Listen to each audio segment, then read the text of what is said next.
Welcome everybody to Surprisingly Relatable, where we bring you fun and realistic pro tips, knowledge, and hacks you can use for real to build win-win relationships and make work-life balance a reality. My name is Holly Burby, and each week I'll share with you a thought, story, or self-awareness shortcut that will help you to get unstuck, reconnect to your significance, and get focused and clear so you can relate to the people you care about the most. I truly believe that if we want to live a life of purpose and passion, it's time we put away the fake nicey nice and get to the root of how we can actually connect with each other in our homes and communities. That is how we can all succeed and move toward what we each want most. So if you're ready to be surprisingly relatable and evoke positive change that supports, uplifts, and inspires you and others in the world, you're in the right place. Let's get started.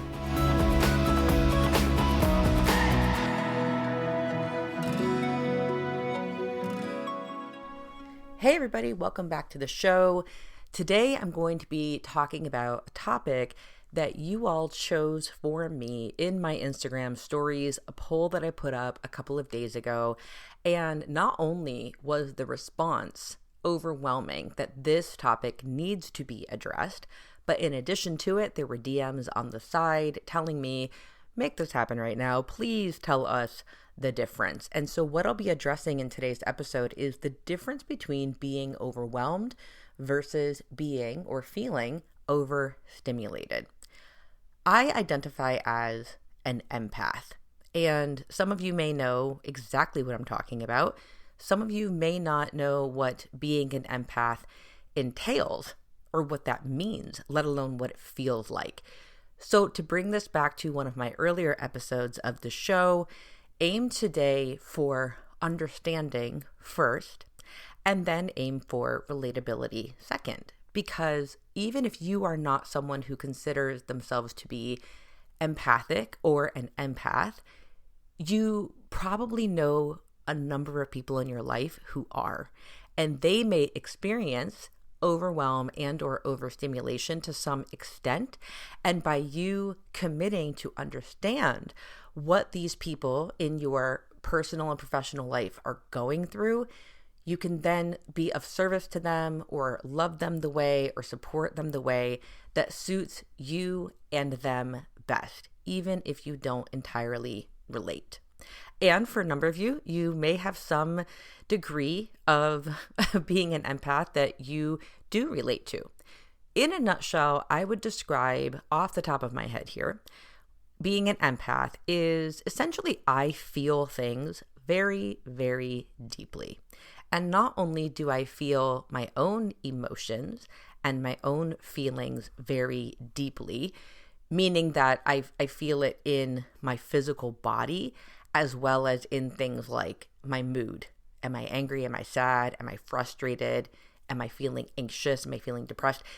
When I say I am an empath, I not only feel my own stuff, but I also am like an energetic sponge, and I pick up on other people's moods very, very easily, meaning I can read their mood or I just get a sense, maybe a sixth sense in a way, of what a person is experiencing. But if I'm not cautious as an empath, because I am an energetic sponge, meaning that I can be feeling terrific in my own right, but if I'm around somebody who is feeling anxious or nervous, I'm going to pick up on their anxiety, and suddenly I may feel in my physical body or in my emotions some sort of nervousness or some sort of anxiety that I cannot explain because it's not mine.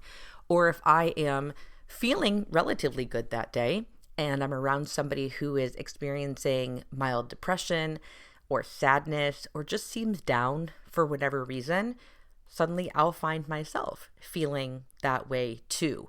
And that goes even without having a conversation with that person. I just pick up on people's emotions and feelings. It's probably why I'll even give myself some credit. It's likely why I'm an excellent coach. I read where people are at. It doesn't always mean that I understand in the moment, which is why I ask questions as a coach. But sometimes I do relate to what they are feeling. And I also, as an empathic person who feels everything and everyone around me, including what's happening in my environment so much, I have to set very strong energetic boundaries to ensure that I do not feel either one of the things I'm going to talk about today, to ensure that I do not experience a sense of overstimulation and or that I do not have a sense of overwhelm. And what causes overstimulation and what causes overwhelm, in my opinion, are two different things. So I want to address both of those in today's episode. So whether you identify as an empath or not, whether you feel your feelings deeply like me or you don't, again, I really hope that what I dive into with you today is going to help you in the relationships in your life that you care about the most, again, personally and professionally. Let's start by unpacking what is overstimulation. And I'm going to start with this one because I just mentioned to you what being an empath feels like.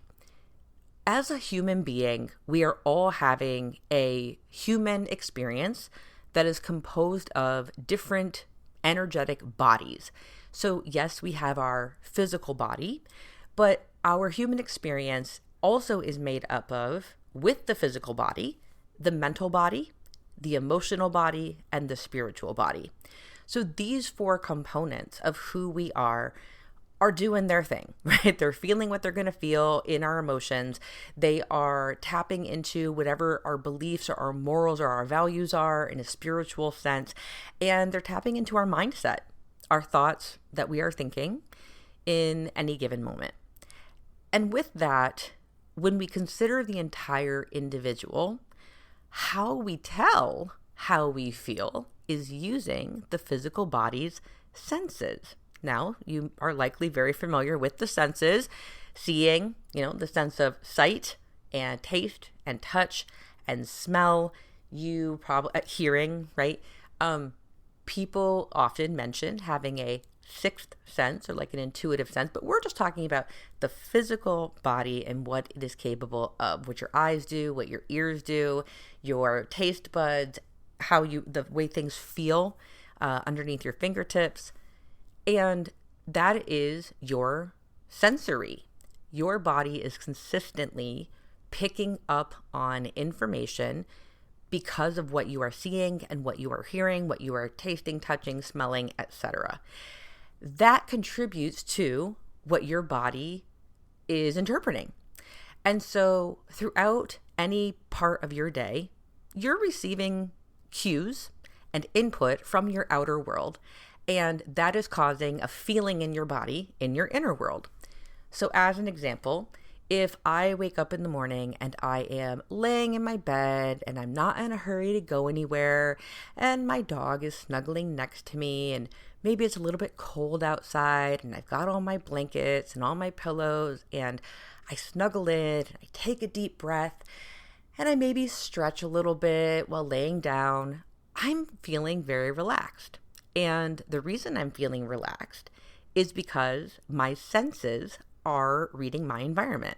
The stimulation that I'm receiving from my environment is creating a sense of relaxation. I am feeling the pillows and the blankets and the warmth of my dog snuggled up next to me. I am hearing the sound of nothing because it is early in the morning and I am experiencing, the warmth of the room and being in my bed and I'm looking around and seeing the sun come up outside my window. You get the picture, I hope.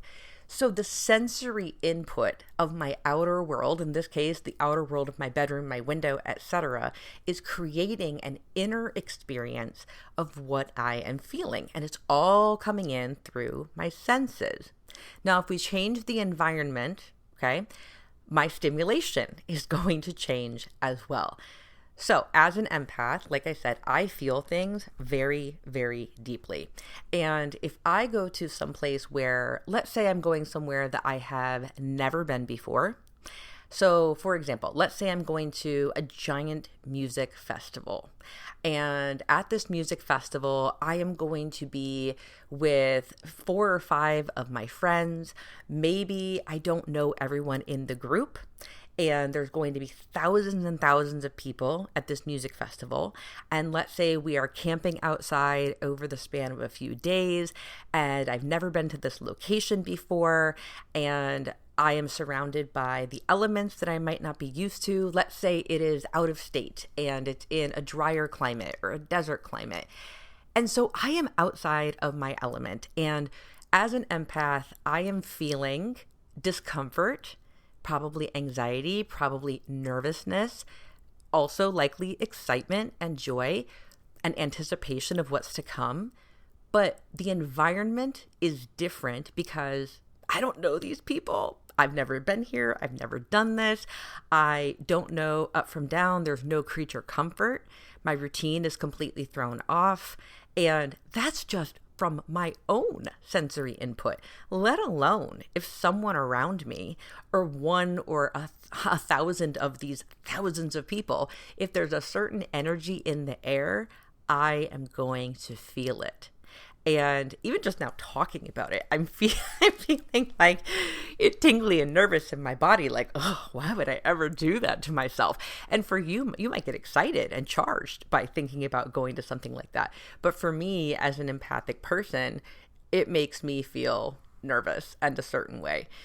And I use this as an example to tell you what it might be like, even in a social or a fun situation, to feel overstimulated. Now, the difference between stimulation and overstimulation is when I'm giving the example of laying in my bed and it's warm and cozy and it's familiar and it's quiet, my senses don't have to work very hard for all of that information to come in. The information enters through my sensory, I make sense of what it is, and I relax and enjoy the moment. But when I paint the picture of the music festival where I don't know anything from anything, and I'm completely out of my comfort zone for days and moments on end with new people and new environment, what happens there is my senses are taking in all of the busyness that is happening, the excess noise of thousands of people, the fact that there is not moment of peace and quiet and silence, all of the music, loud volumes, changing in volumes, picking up on other people's emotions, having my senses be heightened to notice everything because it's unfamiliar. And I'm also in a survival mode where I want to stay safe with the people I'm with and also in this giant environment. It feels uncomfortable when my senses are overstimulated. For me as an empath, and maybe you don't identify as an empath, but maybe you do identify with this scenario in general. Do you ever feel moments where you're so overstimulated that you just want to shut down? I want to shut down. I want to be in silence. I want to be away from people. I check out. I get really quiet. And I also consider myself an introvert as well. And introvert doesn't mean a shy person. Introvert means that I recharge best while I am in solitude, and I require time where it is relatively quiet or silent in order for my batteries to recharge so I can process what's been going on in my life. But when I get overstimulated, I want to shut down. And the reason I want to shut down is because at that point, my anxiety, my nervousness, my physical discomfort level is so high, not painful, but just jittery, difficult to feel for that long and that sustained amount of time. I just want to shut it off. I just want to shut down whatever sensory I can, whether it's plugging my ears or going to a quiet room or getting away from people. When I feel overstimulated or anxious or nervous, I just want to turn off my senses in any way, shape, or form to get it quieter. And if you experience overstimulation in your life, and people you work with don't, or people you live with do not, they won't understand that your need to quiet down your senses is imperative to your mental health. They won't understand that for you to feel that anxious or that nervous or at that level of overstimulation for so long, they will not understand, let alone relate that if you don't take the necessary actions in that moment to turn some of your sensories down or some of your sensories off, that your mental health is affected, and also your physical health can be affected as well, because you are putting yourself in a sustained period of fight or flight mode. It's when all your senses have been lit up and it's not catching a reprieve. It's not getting a moment for it to dial back down.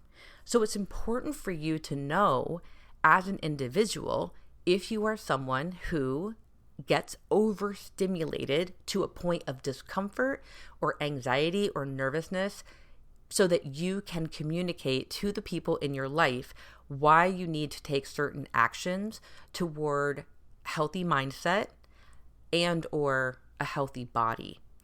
And when they understand that, they may be more lenient and more able or willing to work with you in scheduling time to make that happen for you, or bringing resources to light that can support you in having that. So that is overstimulation. So whether you relate or not, hopefully that clarifies some things there. Let's now talk about being overwhelmed. And the reason I wanted to highlight overwhelm and overstimulation in the same episode is because I feel that when people are trying to describe an experience they are having emotionally in the workplace or in the home or as a parent or as a significant other, etc., I think people will interchange these two words quite easily, and they may mean one of them and not the other, and the wrong word is being used. Namely, I think people are more likely to say that they are feeling overwhelmed. I'm overwhelmed, I'm overwhelmed, I'm overwhelmed. But what they are really experiencing is overstimulation. So now I've laid out for you what overstimulation is. Overwhelm comes from a different place. If you look up the definition of what it is to experience overwhelm, overwhelm means that you are buried under a mass of something. There is something that feels overbearing on you. So when we talked about overstimulation comes down to your senses, your nervous system feeling overloaded because your senses are taking in so much information that is causing you to feel anxious or nervous or depressed, and all you want to do is dial down that sensory as much as possible. Overwhelm, however, is not caused by your sensory. Overwhelm isn't even connected to your nervous system. Essentially, overwhelm, that feeling of being buried under something or having an overbearing sense of things that need to be done, overwhelm comes from human actions, but namely it comes from human inaction. One of my mentors shared a long time ago with me and my other colleagues in facilitation trainings. He used to say, if you're experiencing overwhelm, the reason you are overwhelmed is because you are not keeping your word to yourself. You're making promises to yourself and or promises to other people, and you are not fulfilling on that promise. Because if you were a person who lived your life completely out of integrity to the best of your ability, and you made a promise and a commitment that you were going to do something and you did it, and then you made a promise and a commitment and you did that, and repeat, do that in your professional life and in your personal life, there would never be this feeling of things piling up and creating this giant mass of things that is now feeling overbearing or burying you beneath it. And so overwhelm essentially comes from you not fulfilling on your word to yourself and or to other people. So the best way to work through your overwhelm is to start keeping your promises to yourself. And what I will encourage you to do, and this is what I tell my clients to do as well as my corporate clients, especially, if you consider yourself an overachiever, you're probably going to come to the table with 10 or more things, 10 or more promises that you are going to keep to yourself. All right, I'm going to work out every single day this week. I'm going to drink lots of water every single day this week. I'm going to have a date night with my significant other at least once. I'm going to play with my kids and read to them every night for 20 minutes. And for work, I'm going to make 5 additional networking calls 5 days this week. holy cow, back up, because that is a lot of shift to make at once. And every single one of those is a giant leap in the positive direction. And the biggest reason why people initially or just in general stop following through on their promises is because it isn't feasible in the moment. You're not allowing yourself to win at anything if you're promising to yourself you're going to get 15 things done and they are all massive. So if you have been feeling overwhelmed, like you're buried under something, start with 3 promises to yourself, maybe 5, that you're going to keep to yourself for a time period of 1 week, and make them things that you know with certainty you can accomplish. So maybe it sounds something like 3 times this week for 10 minutes, I am going to work out. And you might look at that and say, that is so ridiculous. What is it worth? 10 minutes for 3 times this week? Or your promise to yourself could be to drink 4 cups of water every day. And you could balk at that and say, that's silly. Why would I do that? That's not even worth it, because it's not even what it's supposed to be. But we've got to get to a place with overwhelm where we can remind ourselves the power of keeping your word to yourself, the practice of keeping that promise to yourself, not only will keep overwhelm at bay, but having integrity with yourself will go so much farther if you just have the 10 minutes a day for 3 days, etc., than it would if you were to go all out for 3 days and then throw everything in the trash because you committed to too much or you overcommitted. And then you are continually disappointing yourself. And that creates overwhelm, because then the pile continues to get bigger and bigger and bigger. So overwhelm is cured by making feasible, reasonable, realistic, meet you where you at promises to yourself for a week's time span, and then keeping it. And when we do that, our sense of integrity increases. We have confidence and trust in ourselves because, oh wow, I can trust myself to show up for myself now. And so the overwhelm starts to dissipate. So where are overwhelm and overstimulation connected? Well, again, like I said, a lot of people will be feeling overstimulation in their sensory because their life is so busy or their environment is so chaotic and their body is freaking out or anxious or tired, or they want to check out. Like their body, when they're overstimulated, is trying to tell them something. And somebody says, what's wrong? And they say, I'm just overwhelmed. And the person says, okay, that doesn't make sense. Like you just accomplished a whole bunch of stuff today, right? Like you went to work and you did your stuff at home. Why are you overwhelmed? When really what they're feeling is overstimulation. And so the approach for overstimulation is different than the approach for overwhelm. So the next time you feel in your physical body or in your mental body, wow, I have so much anxiety or nervousness, or what am I feeling? This is so bizarre. Or I'm feeling buried underneath a pile of work. Be curiously compassionate with yourself. Ask yourself, is my physical body telling me I am physically overstimulated? And if so, how can you turn down the stimulation in that moment? What senses can you turn down or turn off momentarily to recharge? Or maybe your physical body feels fine and you're like, you know what? It's the anxiety is really just coming from, I feel backed up at work. I feel like I haven't closed any loops on my to-do list in my personal life or in my home life. I'm really feeling overwhelmed, and I get to make some promises to myself and keep them super simple and super realistic for a 7-day period. That is the difference between being overwhelmed and being overstimulated. We use the words interchangeably. We don't need to. I hope this gave you more insight into the difference between the two of them and ways to work your way out of that feeling of overwhelm and work your way toward an experience of calm and ease instead of that overstimulation where it does not serve you in your life.